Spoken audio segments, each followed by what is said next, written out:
Čo má spoločné Byzancia a náš štátny znak dvojkríž a trojvršie? Prečo je proglas úvod ku 4 evanjeliám od Konštantína Cyrila vzácnym klenotom našich predkov? Čo robil u mníchov na zobore v Nitre slovanský král Svetopluk? Napísal uhorský panovník Jozef II, syn Márie Terezie, tolerančný patent v bukvici alebo v srbčine? A o čo v ňom vlastne išlo? Pavel Kryško, objaviteľ prastarých runových znakov v Kremnickom pohorí, píše v roku 1868 o svojom objave v časopise Letopis Matice Slovenskej. Ako tieto znaky súvisia s Etruskami, predchodcami Rímanov? Prečo považujú Maďari geniálneho slovenského virtuóza Franza Lista za Maďara, veď nevedel maďarsky?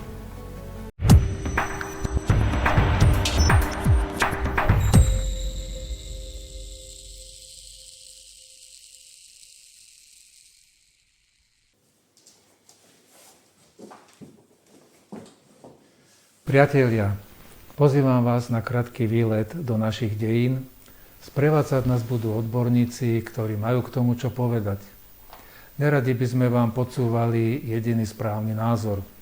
Chceme uviesť viacero pohľadov, názorov a vy si sami vytvoríte svoj vlastný obraz. Toto je prvé video zo série My Slováci Slovania. Ide o prastarý príbeh o našom jazyku, o našom písme. Písali naši predkovia latinkou, hlaholikou, cyrilikou alebo bukvicou? Existoval nejaký pôvodný univerzálny jazyk na Zemi? Prvým odborníkom je doktor Viktor Timura, filozof a kulturológ. Minulom roku vydal vo vydavateľstve Eko-Konzult knihu s názvom Naše korene. Práve z tejto knihy budeme čerpať prevažnú časť materiálov pre našu prvú tému. Pri odkrývaní minulosti ľudstva neexistuje dostatok písomných prameňov z počiatkov historického a prehistorického obdobia. Preto klasická história, ktorá vychádza z písomných prameňov, sa mi venuje iba okrajovo. Prehistórii sa však venuje filozofia dejín, ktorá je syntézou interdisciplinárnych poznatkov, a to predovšetkým takých ako archeológie, antropológie, mytológie, jazykovedy, aj výsledkov z výskumu DNA vrátane haploskupín. Jazykoveda si vypracovala celý rad postupov a zásad analýzy vývoja jazykov ako živého organizmu.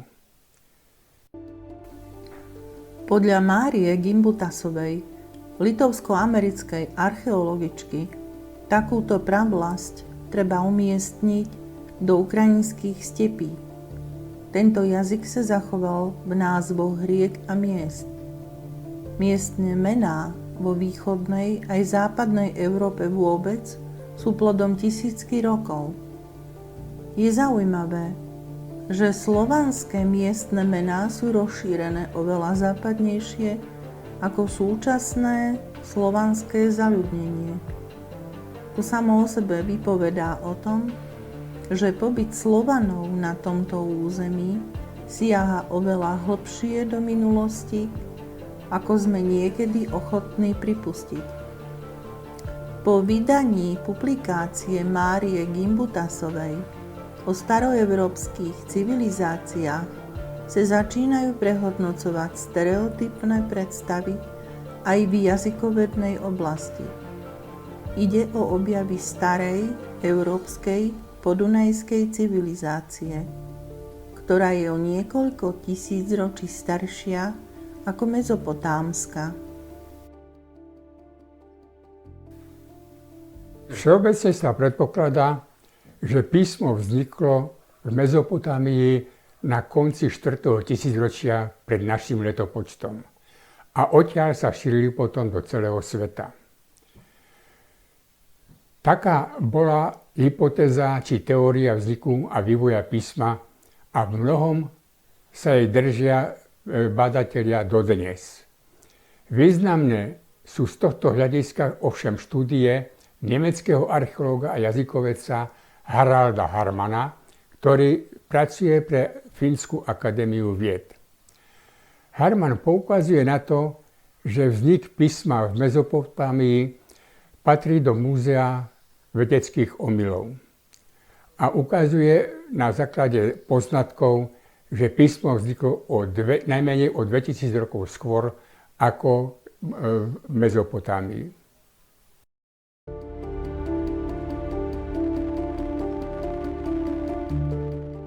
Ide o objavy na území staroeurópskej podunajskej civilizácie, čo je časť Rumunska s presahom na územie dnešného Bulharska, Srbska, Maďarska a východného Slovenska. Tu nazbierali archeológovia množstvo keramiky s rozličnými značkami. Pôvod rún starého slovanského písma nie je celkom objasnený, ale našli sa početné zhody grafém v runách staroeurópskeho, veneckého aj vinčianskeho písma. Niektorí badatelia hovoria o viacerých systémoch rún s pôvodom hlboko v minulosti, počítanej na tisícročia. Najobsiahlejšou publikáciou o teórii a vývoji jazykov je práca slovenských jazykovedcov, ktorí pracujú na Lingvistickom ústave Akadémie vied, a to Viktora Krupu a Jozefa Genzora, ktorá vyšla vo vydavateľstve Slovenskej akadémie vied Veda pod názvom Jazyky sveta v roku 1996. Spomínaný nemecký archeológ Harald Harman porovnáva grafémy staroeurópskeho písma so starosumerskými a nachádza celý rad zhôd alebo aspoň podobností. Tvrdí, že písmo vzniklo v staroeurópskej civilizácii a odtiaľ sa grafémy šírili do Sumeru aj na Stredný východ. Je presvedčený, že neolitická podunajská civilizácia bola pôvodným prameňom pre neskoršie vývojové procesy v oblasti Egejského mora, a to až do gréckeho staroveku. Hovorí dokonca aj o podobnosti staroeurópskeho písma s písmom starej civilizácie v údolí Indu. Najstaršie písomné nálezy sveta pochádzajú z územia podunajskej civilizácie. Podľa Harmana používanie písma je možné v Európe preukázať už v druhej polovici 6. tisícročia pred našim letopočtom. Z doby 5300 rokov pred našim letopočtom sú prvé tabuľky s grafémami z lokalít Tartarie, Turdas, Gradešnica datované do tých 5300 rokov pred našim letopočtom. Je možné označiť ich za celkom novú informačnú technológiu, aj keď ťažko ich považovať za písmo, ako ho poznáme dnes. Takýmto písmom však nesporne bolo vinčianske písmo. V roku 1961 v Transylvánii v blízkosti mesta Terterie v Rumunsku trojčlenný tím archeológov pod vedením Nikolaja Vlasa objavil 3 hlinené tabuľky pokryté piktografickým písmom. Boli datované do obdobia 5300 rokov pred našim letopočtom. Tieto 7300 rokov staré tabuľky sa ukázali staršie ako sumerské písmo v Mezopotámii. Spolu s tabuľkami bolo objavených aj 26 terakotových figúr a náramok z mušlí. Odborníci z Ruskej akadémie vied dospeli po analýze k záveru, že písmo na tabuľkách je fragmentom rozsiahleho systému písma. Mnohí vedci však spochybňujú, že ide o samostatný druh písma a písmo priraďujú k Sumerom. Ruský výskumník Boris Perlov je presvedčený, že Sumeri a Babylončania boli len dobrí študenti, ktorí prebrali piktografické písmo európskych národov a následne ho pretvorili na hlinové písmo. Neskôr boli podobné nálezy objavené aj v Grécku, Bulharsku, Srbsku, Maďarsku, Moldavsku a na Ukrajine. Inými slovami, Objavil sa celý rad svedectiev ukazujúcich na existenciu staršieho európskeho písma, ako je sumerské písmo Mezopotámii. Výskumník Talian Marco Merlini, riaditeľ Prehistory Knowledge Project, skúmal tabuľky a kosti z tertérie na univerzite v Ríme a potvrdil ich vek. Vyhlásil: v roku 1961 sa v Rumunsku uskutočnil veľmi dôležitý prelom, pretože zmenil celú históriu dejín v Európe. Teraz si myslíme, že písanie existovalo v Európe 2000 rokov pred Sumermi, že pozdĺž Dunaja existovala dôležitá civilizácia takmer pred 8000 rokmi. Spoločnosť nemenej dôležitá ako tá v Egypte alebo Mezopotámii. Pôvod najstaršieho písma potvrdila aj Mária Gimbutasová, známa svojimi výskumami z neolitu a doby bronzovej. Na samom začiatku tejto civilizácie a jej písma stojí kultúra Lepenského víru pred 7. a 6. tisícročím pred našim letopočtom. Lepenský vír je mezolitický lovecký park v Srbsku. Výskumy sa uskutočnili v roku 1965 až 1971. Skladá sa z veľkej osady, okolo ktorej je 10 malých satelitných osád. Osada zrejme vznikla okolo 7000 rokov pred našim letopočtom a dosiahla vrchol vo vývoji medzi 5300 a 4800 rokov pred našim letopočtom. Vykopávky Lepenského víru vykonal profesor Dragoslav Srejovič z Univerzity v Belehrade. Obyvatelia Lepenského víru boli medzi prvými v Európe, ktorí vytvorili osadu s domami, ktorých podlahy mali lichobežníkový tvar a horná konštrukcia bola vyrobená z dreva.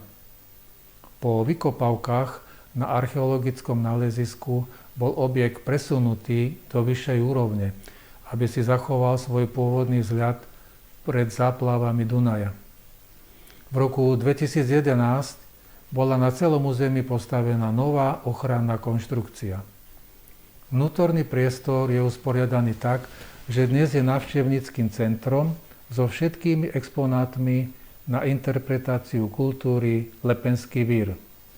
Kultúra Lepenského víru predstavuje asi 14 archeologických odkrytých sídlisk okolo Dunaja od Železných vrát asi 100 km smerom juhovýchodným. V blízkosti Belehradu je jedna z najvýznamnejších archeologických lokalít, a to na severnom Balkáne. Menuje sa tá lokalita Vinča. Podľa nej bola pomenovaná kultúra i zatiaľ najstaršie písmo, ktoré sú datované do 4500 rokov pred našim letopočtom.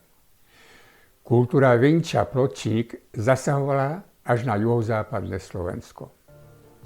Vinčianske písmo analyzoval profesor etruskológie na univerzite v Miláne, doktor Radivoje Pešic, ktorý ho označil za prvé paličkové písmo.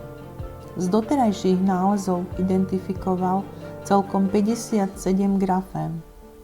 Vinčianská abeceda mala celkom 26 hlások. Výsledky bádania profesora Pešica po nečakanej smrti publikoval jeho syn v monografii Vinčianske písmo v roku 1995. Uvádza sa aj ako Benátske písmo.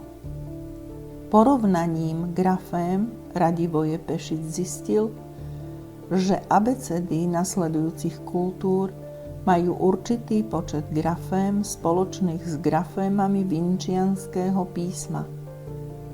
Fenická abeceda má 10 zhodných grafém s vinčianskými, starogrécka 12, ale etruská abeceda má všetky grafémy zhodné s vinčianskými. Z toho vyvodil záver, že Etruskovia prišli na Apeninský poloostrov z Balkánu v rámci migrácie druhej a tretej vlny veľkého sťahovania národov bronzovej doby. teda priamo z územia vinčianskej kultúry a priniesli odtiaľ aj písmo. Doteraz sa predpokladalo, že pôvod Etruskov je v Anatólii, Malej Ázii, odkiaľ boli strhnutí morskými národmi na výpravu proti Egyptu a po porážke od Ramzesa III. Roku 1186 pred našim letopočtom prešli na Apenínsky poloostrov. Zaujímavé sú porovnávania rún skýtsko-sarmatských, ruských či slovanských s najstaršími písmami, ako ich robil bulharský badateľ, vedec Pavel Serfimov v štúdii Pôvod hlaholského písma. Podľa ďalšej teórie najstaršie začiatky písma boli vraj nájdenie v Číne. V dobe vlády prvého čínskeho cisára Fuxi v rokoch 1852 až 1752 pred našim letopočtom vtrhli Árijci na územie Číny a priniesli rozvinuté písmo. Preto nemôžno hovoriť o začiatku písma v Číne, ale skôr u Árijcov. Porovnávaním 72 skupín základných znakov všetkých systémov písma, vrátane sumerského, badatelia zistili zhodu s tabuľkami z Tartarie a Vinča, čo nemožno považovať za náhodu. Teória vzniku písma vychádza z toho, že pred 7 tisícročím existovala jednota, ktorá sa v dôsledku oteplovania a demografickej explózie rozpadla, počet obyvateľstva sa zvýšil späť na 85 miliónov. Začalo pestovanie poľnohospodárskych plodín. K rozpadu jednoty došlo aj v dôsledku migrácie. O tom sú indické, grécke aj keltské mýty. V 4. tisícročí nevznikli rôzne písma na rôznych miestach planéty, ako sa predpokladalo. Ale vývoj pokračoval z toho, čo si kto odniesol z pôvodnej jednotnej symboliky. Takáto teória sa prirodzene nedá overiť, ale veľa napovedá a vysvetľuje. Teším sa na vás v našich ďalších videách. A človek na človeka u nás nemá práva. Sveté naše heslo je sloboda a sláva. Neraz našu krásnu vlast prach napadol divý. Na púšť obrátili sa naše bujné nivy. Mestá lahli popolom a ľud úbohý, bitý, cudzím dostal sa pod nohy. Bláhal už víťaz pyšný, že si bude pásti vôľu svoju na slovanskej vlasti, ale bláhal darmo. Dal nám Boh zas dobrý deň. Zlomili sme jarmo.